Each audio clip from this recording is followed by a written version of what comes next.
Hey there, I'm Pastor Brian, and it's time for Questions from Kids.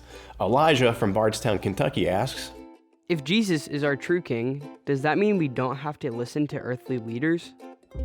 You know, Elijah, I'm glad you recognize that Jesus is our true king. That's what we saw today in the Bible story when the Israelites wanted an earthly king, and that was their way of rejecting God as their king. And so it's important that we understand that God is ultimately our king, that He's given us Jesus, and He is our true leader. But God has also given us earthly leaders, earthly rulers. We have governments, we have police, we have teachers and so forth, others in authority over us. And all of these people are in authority based on God giving them authority. And so yes, God wants us to respect them. He wants us to obey our leaders.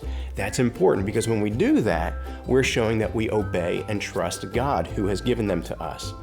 But there's one little wrinkle we have to be aware of, that we are to obey our earthly leaders as long as they obey God.